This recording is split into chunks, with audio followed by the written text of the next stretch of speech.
तो आइए आज हम जानते हैं कि एसआईआर क्या है और एसआईआर क्यों जरूरी है और एसआईआर कितने राज्यों में लागू हो चुका है। तो सबसे पहले आप लोग देख रहे होंगे कि एसआईआर, तो एसआईआर का फुल फॉर्म भी आपको पता होना चाहिए कि एसआईआर का जो फुल फॉर्म होता क्या है। तो इसका जो फुल फॉर्म होता है वो होता है आपका स्पेशल, ठीक है, special intensive special intensive revision. क्या होता है? Special intensive revision. ये चीज आपको पता होना चाहिए, इसका फुल फॉर्म। अब सरकार क्या की है कि 12 राज्यों में ये एसआईआर करा रही है। कितने राज्यों में? 12 राज्यों में। और ये सरकार इसलिए करा रही है क्योंकि देखिए जो एसआईआर है, बहुत सारे लोग क्या कर रहे हैं कि अलग अलग राज्यों का वोटर आईडी कार्ड बनवा चुके हैं। कई लोग दिल्ली में भी अपना वोटर आईडी बना चुके हैं, यूपी में भी उनका वोटर आईडी है, बहुत सारे लोग बिहार में भी जाके अपना वोटर आईडी बना चुके हैं। तो सरकार एसआईआर इसलिए करा रही है कि आप जिस राज्य में हो उसी राज्य में अपना मत डालें, वोट डालें, ठीक है। तो एसआईआर इसलिए जरूरी है कि जो भी आपका वोटर आईडी बने वो केवल एक राज्य के लिए ही वैध हो। पता चले कि आप इसी राज्य के निवासी हैं, उत्तर प्रदेश के निवासी हैं या बिहार के निवासी हैं, ये कंफर्म हो जाए, ठीक है। और एसआईआर के बारे में आप जान गए, निर्वाचन आयोग द्वारा सबसे पहले आप लोग जानते हैं कि एसआईआर जो हम लोग करा रहे हैं ये अभी 2025 में हो रहा है। इस समय 2025 में हो रहा है। इससे पहले एसआईआर जो हुआ था वो 2003 में हुआ था, ठीक है, 2003 में हुआ था। इसके बाद एसआईआर आपको बता दिए कि 12 राज्यों में एसआईआर लागू हो चुका है। अब हम लोग देखते हैं कि सबसे मेन एसआईआर का फॉर्म कैसे भरा जाए। मेन यही है कि फॉर्म कैसे भरा जाएगा। तो यहाँ पे क्या होगा, जो भी निर्वाचक होगा उसका नाम होगा, वो किस ग्राम सभा से आ रहा है तो उस ग्राम सभा का यहाँ पे नाम होगा, और किस जिला से आ रहा है जिला का नाम होगा, और किस प्रदेश से आ रहा है ये भी लिखा होगा। तो ये मेरा ही एसआईआर है, तो मेरा नाम है और मेरा ग्राम सभा पिपरा चंद्रभान है और जिला देवरिया है। तो सबसे पहले देखिए क्या होता है, पहला जो होता है यहाँ पे जन्मतिथि होती है कि आपका जन्मतिथि क्या है। तो यहाँ पर अपना जन्मतिथि यहाँ पे भर सकते हैं, किस दिन पैदा हुए थे, किस मंथ में और किस ईयर में, यहाँ पे भरना है। अपना जन्मतिथि भरिएगा। जन्मतिथि भरने के बाद पहला जन्मतिथि भरा जाता है देख के, फिर आधार संख्या, जो आपकी आधार संख्या है, आप आधार संख्या को देख के अपना जन्मतिथि भर सकते हैं, और आधार संख्या के हिसाब से अपना नंबर दिया जाता है, जो आधार नंबर वो भर दीजिए। इसके बाद आपका दिया रहेगा मोबाइल नंबर। क्या दिया रहेगा? Mobile number.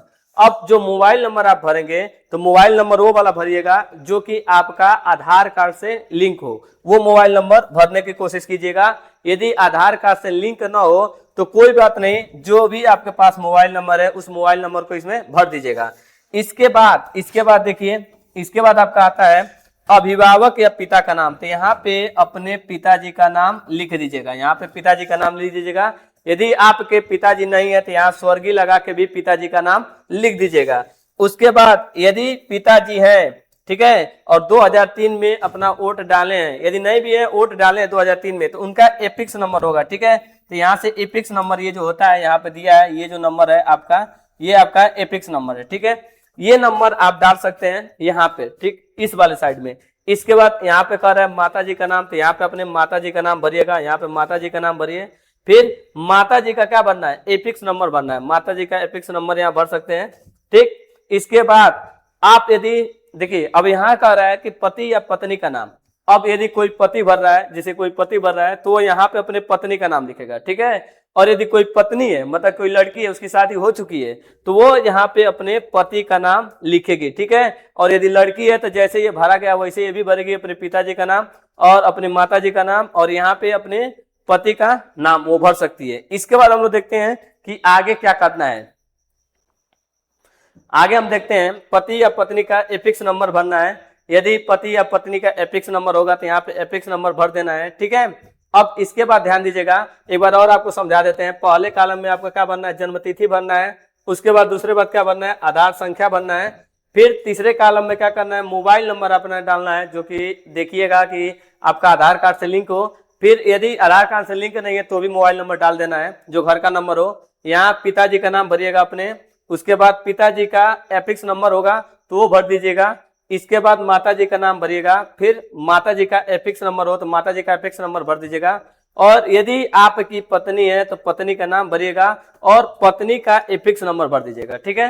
और यदि पत्नी भर रही हो तो यहाँ पर पति का नाम भरेगी और पति का एपिक्स नंबर भर देगी। ये चीज आपको समझ में आ गया होगा कि क्या कैसे क्या भरना है। इसके बाद हम लोग चलते हैं, सबसे ज्यादा कंफ्यूजन इसमें हो रहा है लोगों को कैसे ये भरा जाए। तो देखिए जो लोग ये हम लोग क्या करते हैं, दो ग्रुप में इसको कर देते हैं, बी और सी। इसको बी और सी में कर लेते हैं।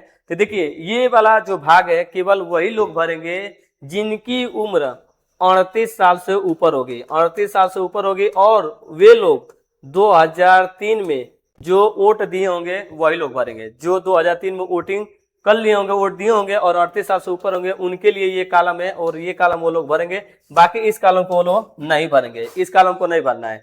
इस कॉलम को देखिए किसको भरना है, इस कॉलम को उन्हीं लोगों को भरना है जो 38 साल से कम उम्र के हो, 38 साल से क्या हो, कम उम्र के हो, और जो 2003 में वोटिंग में शामिल नहीं हुए, वोट न डाले हो, वो लोग इसमें क्या करेंगे, अपना डालेंगे। जो लोग क्या किए हो, 2003 में वोट नहीं दिए होंगे। तो सबसे पहले हम लोग दोनों लोगों के लिए देखेंगे कि जो वोट दिया हो 2003 में और जो न दिया हो। तो पहला जो 2003 में वोट डाला होगा उनके लिए बात करेंगे, उनके लिए कैसे भरना है। तो सबसे पहले जो वोट दिया होगा, जिसका भी निर्वाचन है वो अपना नाम भरेगा। जो निर्वाचन कार्ड में लिखा है वही नाम लिखना है, इधर उधर का नाम नहीं लिखना है, नया नाम नहीं लिखना है। जो यदि आधार कार्ड में संशोधन हो गया वो नाम नहीं लिखना है। आपको 2003 में जो निर्वाचन कार्ड में जो भी नाम हो, गलत हो चाहे सही हो, वही नाम रखना है। कोई नया नाम नहीं लिखना है, सही करा के वही गलत वाला नाम, यदि गलत हो तो गलत और सही होगा तो सही। जो निर्वाचन कार्ड में लिखा होगा 2003 में वही नाम लिखना है। उसके बाद उसका एपिक्स नंबर, वो एपिक्स नंबर ऊपर दिया था वो लिखना है। जिसका भी होगा वो अपना एपिक्स नंबर लिखेगा, अपना नाम लिखेगा, और संबंधी का नाम, संबंधी का नाम में यहाँ पे अपने पिताजी का नाम लिख दीजिएगा, ठीक है। पिता का नाम यहाँ पे क्या लिखिएगा, पिता का नाम, और उसके बाद क्या संबंध है तो संबंध पिता का है, ठीक है, संबंध पिता का लिख देंगे। उसके बाद देखिए किस जिला में, अपने जिला का नाम लिख दीजिए। जो भी जिला होगा अपने जिला का नाम लिखिएगा, देवरिया, गोरखपुर, जो भी होगा, कुशीनगर, जो भी आपके जिला का नाम है वो जिला का नाम लिखिए। इसके बाद कौन सा राज्य है, उत्तर प्रदेश है, बिहार है, या पश्चिम बंगाल है, या मध्य प्रदेश है, वो लिखिएगा।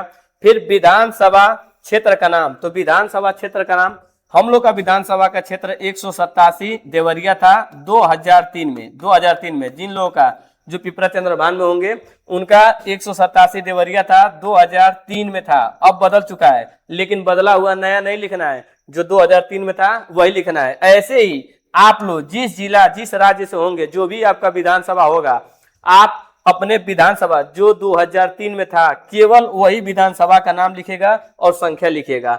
साथ में भाग संख्या और क्रम संख्या ये आपके बीएलओ साहब बता देंगे, लिस्ट देख के उससे आप भर लीजिएगा, ठीक है।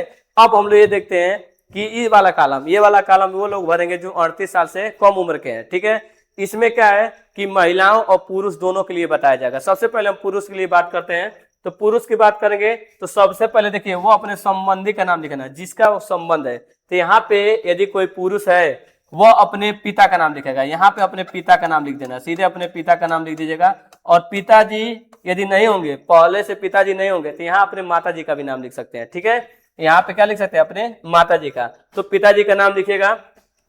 पिताजी का एपिक्स नंबर होगा, यदि पिताजी का एपिक्स नंबर होगा तो यहाँ पे एपिक्स नंबर भरिएगा। और उसके बाद पिताजी का संबंधी का नाम, संबंधी यहाँ पे अपने दादाजी का नाम लिख दीजिएगा। किसका, अपने दादाजी का नाम, दादाजी का नाम लिखना है, ठीक है, दादाजी का नाम, ठीक, दादाजी का नाम रख दीजिएगा। और इसके बाद पिताजी और दादाजी में क्या संबंध होगा, तो संबंध होगा पिता का संबंध होगा, ठीक है। क्या संबंध होगा, पिता। तो यहाँ पे आपको लिखना है अपने पिताजी का नाम, यहाँ पे पिताजी का एपिक्स नंबर भर देना है, और यहाँ पे अपने दादाजी का नाम रखना है, और यहाँ पे संबंध क्या लिख देना है, पिता। और यहाँ पे जिला जैसे जानते हैं, जिला जो भी आपका जिला होगा, जो राज्य होगा, विधानसभा क्षेत्र जैसे इसमें है वैसे ही ये भी भरेंगे। ये पुरुष के लिए हो गया, ठीक। अब हम देखते हैं जिन महिलाओं की शादी हो चुकी है, जिनकी उम्र 38 साल से कम है, वो कैसे इस फॉर्म को भरेंगे। तो सबसे पहले यहाँ पे वो नाम रखेंगे, अपने पिताजी का नाम लिखेंगे, अपने पिता का नाम लिखना है। और पिता का नाम लिखने के साथ पिता का एपिक्स नंबर लिख देना है, ठीक। क्या करना है, पिता का एपिक्स नंबर लिखना है। यहाँ पे पिताजी के जो आपके दादाजी, जो भी लड़की शादी हो चुकी है, यहाँ पे वो लड़की अपने दादाजी का नाम लिखेगी। क्या लिखना है, वो अपने दादाजी का नाम लिखना है, ठीक है, लड़की का अपने दादाजी का नाम लिखना है। और यहाँ पे संबंध क्या लिखना है, संबंध लिखना है पिता, संबंध क्या लिखना है, पिता। और जिला अपना जहां से लड़की आई है, ठीक है, जहां से पहले लड़की पढ़ती थी, जहां पे वो लड़की अपने पिताजी के साथ थी, उस जिले का नाम लिखेगी। उस राज्य का नाम लिखेगी और वहां का जो विधानसभा क्षेत्र था 2003 में वो लिखेगी। 2003 में जो विधानसभा क्षेत्र था वही लिखेगी। ठीक है, ऐसे ही आपको ये फॉर्म भरना है। एक बार और आपको दोहरा देते हैं कैसे आपको फॉर्म भरना है, ध्यान दीजिएगा। जो 38 साल से ज्यादा उम्र के हैं वो अपना यहाँ पे नाम लिखेंगे। ठीक, वो अपना एफिक्स नंबर लिखेंगे। फिर संबंधी का नाम, संबंधी में अपने पिताजी का नाम लिखेंगे। संबंध क्या है, पिता का, यहाँ पिताजी का नाम, यहाँ पिता लिखेंगे। और जिला कौन सा है, जो भी आपका जिला पड़ रहा हो, कौन सा राज्य है, राज्य अपना लिखिए। और 2003 में जो विधानसभा क्षेत्र था वो लिखिएगा। बाकी ये बीएलओ साहब आपको बता देंगे और ये भी आपको बीएलओ साहब ही बता देंगे। ठीक है, यही बात। और सबसे बड़ी बात कि जो भी आप कीजिएगा, अपने पास जो भी आपका मिल रहा है SIR जो मिल रहा है, इसका एक फोटो कॉपी भी अपने पास रखिए। पहले से फोटो कॉपी करा कर रख लीजिएगा, क्योंकि SIR यदि एक बार गलत हो जा रहा है तो पहले से जैसे आपको बीएलओ साहब SIR की कॉपी दे रहे तो आपका उसका फोटो कॉपी करा कर रख लीजिएगा, क्योंकि गलती होने के बाद आप क्या कर सकते हैं, बार बार उसको लिपा पोती नहीं करना है। ठीक है, चलिए हम लोग इस प्रकार की चीजें अब आपको पूरी रूप से समझ में आ गई होगी। आप इसको अच्छे तरीके से क्या कर सकते हैं, भर सकते हैं SIR का फॉर्म।